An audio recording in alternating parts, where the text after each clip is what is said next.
Okay, good morning, good afternoon, good day, depending on where you are, I suppose.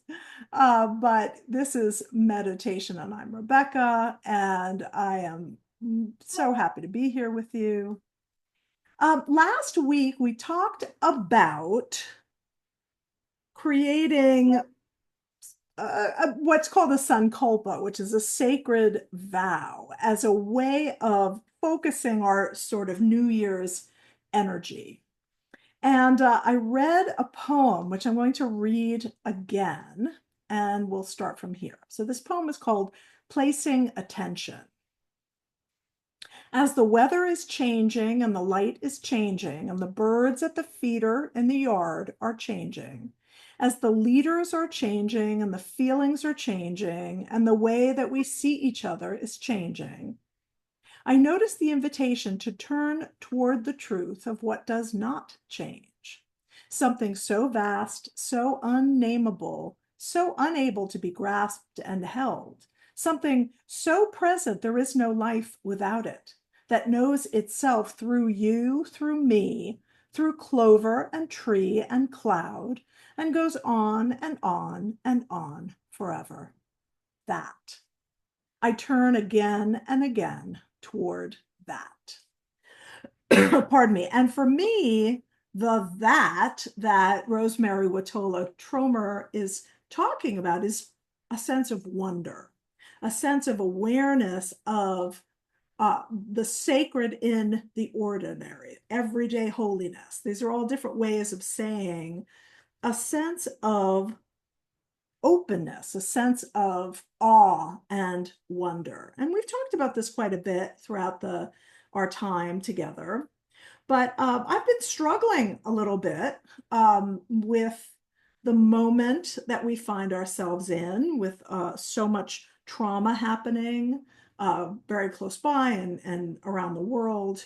And I find myself wanting to avoid the news and wanting to just sort of, cocoon, and yet my spirit is as a helper and a person who engages in what in Judaism we call tikkun olam, which is repairing the world.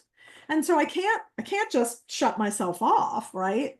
So I have to find a way of being present with things that are difficult and protecting myself. I think it's not unreasonable to, sit and read my cozy mysteries sometimes on the couch, but also to know what's happening and to engage as is necessary. And so the practice of connecting with our sense of wonder. Another way of saying that is in the Buddhist tradition is the concept of beginner's mind or child's mind. And it means seeing the same thing that we may see every day, pardon me, but with a new lens, taking time to notice the details that we kind of assume we know, but sometimes we skirt over, and taking ourselves back a step or three to a sense of curiosity. And so I've done a wonderful meditation with food, because food is something we feel very attached to, and that we know very well. And I did this meditation many years ago. I'm not going to do it today. I'm just describing it with Janine Roth, who's an author. And we took a little chocolate kiss, a Hershey's kiss, and we looked at it, and we slowly unwrapped the little silver and the paper, and then we looked at it again, we sniffed it and licked it, took a tiny, tiny bite. So, so as what do we normally do is just pop that sucker in and then have three more. And this was a practice of slowing down and allowing ourselves to be curious and to experience something as if for the first time. So this is cultivating a sense of wonder. There's a human rights activist named Valerie Kaur, and she's written about wonder. She says that wonder is our birthright. It comes easily in childhood, that feeling of watching dust motes dancing in the sunlight, or climbing a tree to touch the sky, or falling asleep thinking about where the universe ends. If we are safe and nurtured enough to develop our capacity to wonder, we start to wonder about the people in our lives too. This is Valerie Kaur. Their thoughts and experiences, their pain and joy, their wants and needs. We begin to sense that they are to themselves as vast and complex as we are to ourselves, their inner world as infinite as our own. In other words, we are seeing them as our equal. Uh, there's a concept also in Judaism called B'Tselem Elohim, which means seeing the divinity in each of us. So going back to Valerie Kaur, wonder is the wellspring for love. But you don't have to be religious in order to open to wonder. You only have to reclaim a sliver of what you once knew as a child. And if you remember how to wonder, then you already have what you need to learn how to love. And that love can be, turned towards ourselves, turned towards each other, turned towards our world, our great mother, the planet Earth. So, how do we find that sense of wonder? How do we connect with our sense of awe? We've talked before about the concept of taking an awe walk. There was a study at the University of California in San Francisco about how taking these awe walks affected the participants in the study. And these were mostly people of a certain age who were going out on walks where in their neighborhood or in along a trail somewhere. And their instruction was not to, talk to each other a lot, but to focus on what was around them. And if they got drawn to a flower or a tree or a rock or an animal or whatever the thing might be, that they were to take that distraction and go with it and look at the thing in with this sense of awe or wonder. And they took pictures. That was part of the deal. They took pictures. And they found that the people that participated in this study had a much greater sense of calm, connection, and groundedness. Now, I don't have the statistics, but I can look at something like that and say, yes, I get that. Because I'm one of those people who goes for a walk and my husband's like trucking along and I'm like, oh my God, look at the moon. Look, it's out. It's in the middle of the day. And he's like, oh yeah. And but I have to stop and smell the roses, so to speak.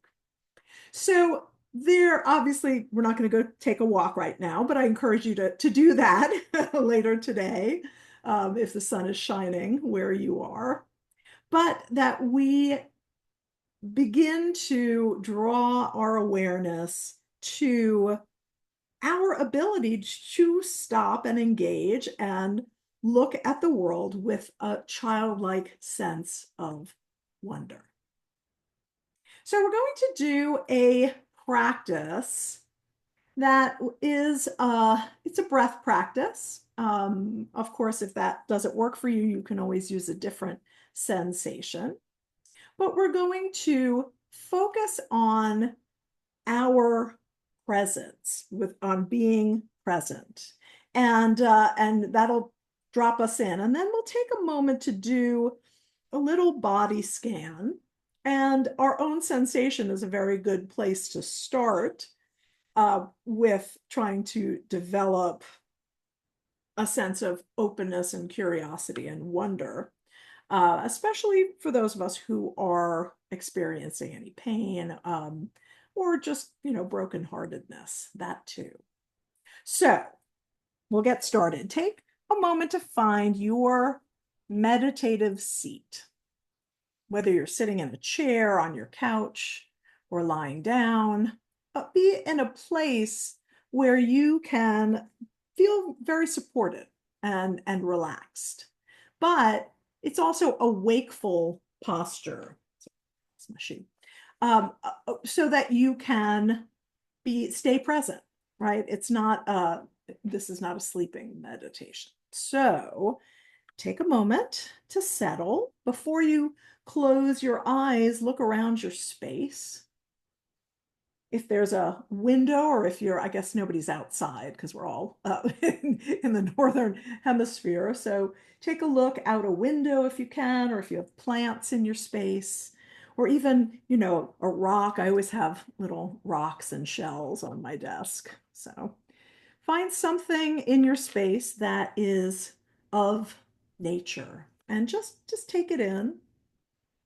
And that our connection to nature is, I think, very much the base of our connection to a sense of awe and wonder. And then release that object. You can hold it if you want. Sometimes I will sit and hold a stone or something like that. And if you're comfortable, allow your eyes to close or take a soft, unfocused gaze. Begin to notice some other sensations, like what you feel beneath your feet, maybe beneath your hands.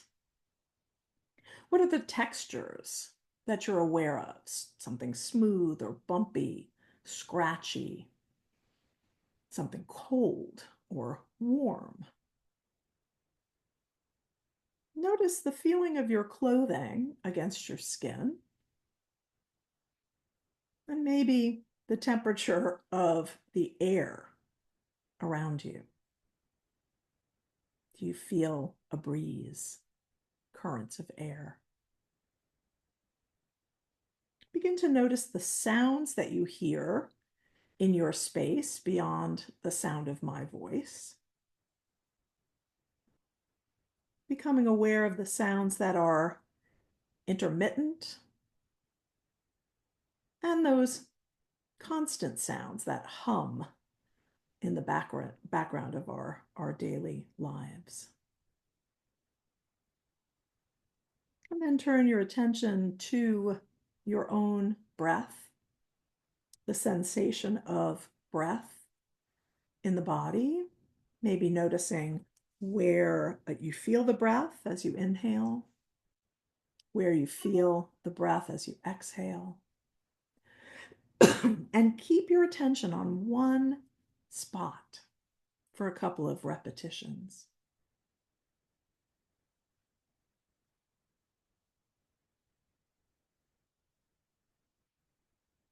We're going to focus on our exhales. And we may use a kind of, I'm not going to say forceful, but kind of very intentional exhale. And you can do that with your mouth open or through your nose. And I want to focus on allowing the inhale to be passive. So we'll do a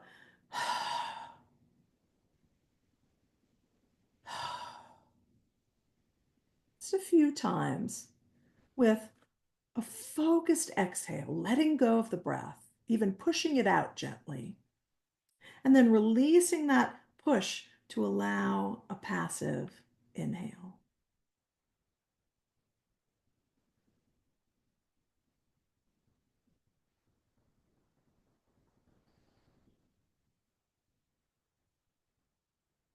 And release that effort and know that it's available to come back to.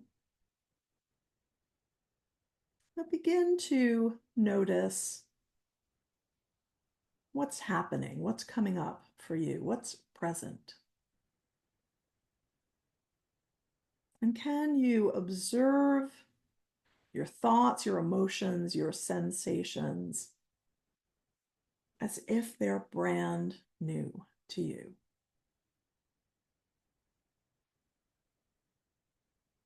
So instead of allowing a thought or an emotion to take you on a journey. Allow it to be a one-off. It's a thought, and you're like, oh, look, that's a thought. That thought makes me feel happy, or it makes me nervous, or it's not true. Maybe it is true. If it's an emotion, take a minute to notice, oh, this is an emotion. This is not me. This is not who I am. This is something I'm feeling. And again, does it make you feel good or not great? Does it feel true? Is there a place in your body that it's connected with?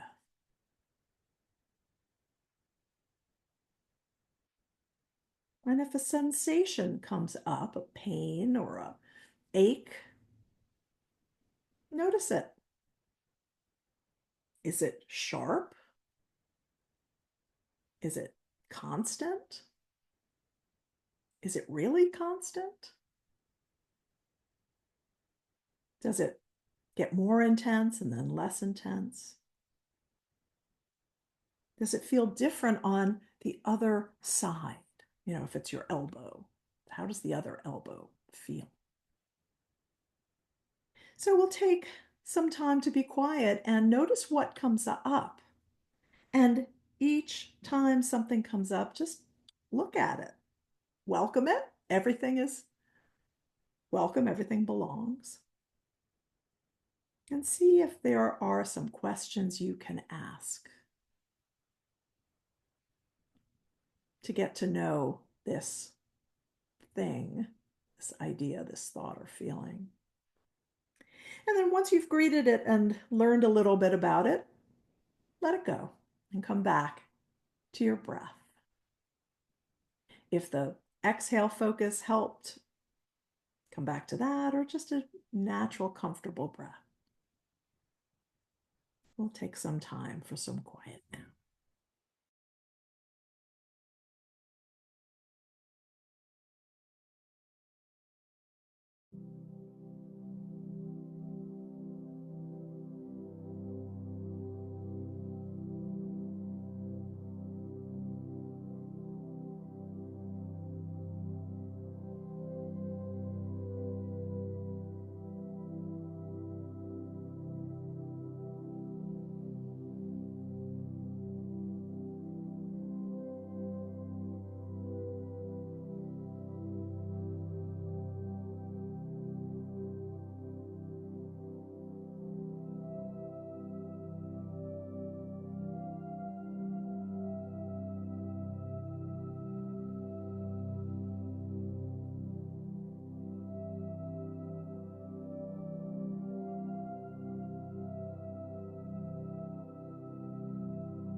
Begin to deepen your breath,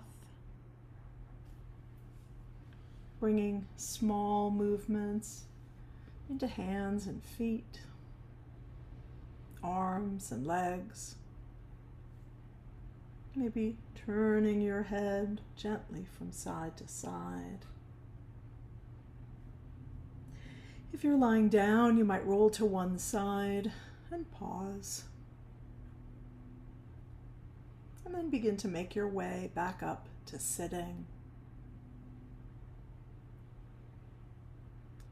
We'll seal this practice with one chant of Om for the community that we create when we practice together. If you'd like to join, bringing hands together at heart center, we'll inhale. Om.